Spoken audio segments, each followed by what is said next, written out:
पर्वतमाला ये जो योजना है, जो प्रधानमंत्री जी के मार्गदर्शन में हमने शुरू की है, वो देश के लिए बहुत महत्वपूर्ण है। हमने 1,25,000 करोड़ के 200 प्रोजेक्ट आइडेंटिफाई किए हैं और ये संख्या और करीब 400 प्रोजेक्ट बढ़ सकते हैं। ये प्रोजेक्ट को 5 साल में हमने शुरू करने का तय किया है और जिसके कारण 2 प्रकार के जहां टूरिस्ट स्पॉट्स हैं, जैसे बद्रीनाथ, केदारनाथ, गंगोत्री, यमुनोत्री, या कुछ जगह पर मंदिर है ऊपर पहाड़ी ऊपर, वहां रोपवे, केबल कार, फेनिकुलर रेलवे है।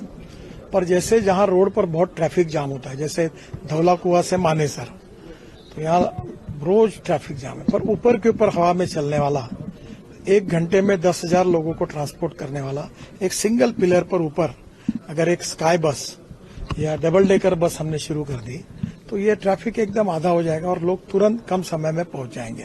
तो mass rapid transport, urban mass rapid transport, बाद में जो रिलीजियस टूरिज्म है, मंदिर है, पहाड़ है, हिमालय में है, उत्तराखंड, हिमाचल, कश्मीर में, वहां रोपवे, केबल कार, फेनिकुलर रेल और इंडियन टेक्नोलॉजी के आधार पर ये डेवलप।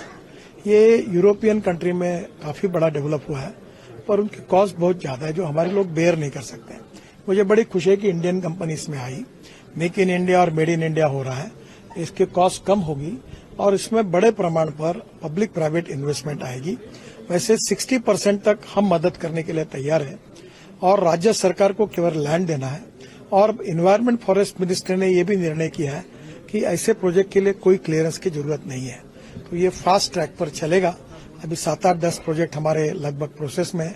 आज कुछ अवार्ड हमने दिए हैं, कुछ स्टेट से हमने एमओयू किया है और ये रोजगार निर्माण करेगा, इंफ्रास्ट्रक्चर डेवलपमेंट में, और उसके साथ साथ ग्रोथ में भी पार्टिसिपेट करेगा।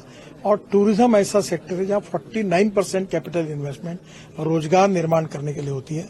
और ये socially, economically, educationally backward area में ये रोपवे, केबल कार मैक्सिमम बन रही है, जहां जंगल में है, तो वहां के लोगों को एक रोजगार के अच्छे अवसर होंगे।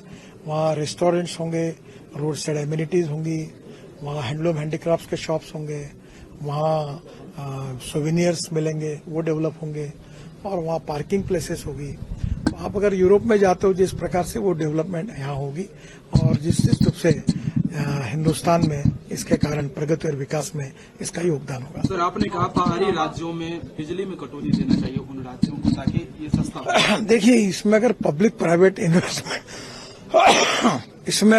प्राइवेट इन्वेस्टमेंट लानी है तो हमको इसको इकोनॉमिकली वायबल करना होगा, तब लोग पैसा डालेंगे।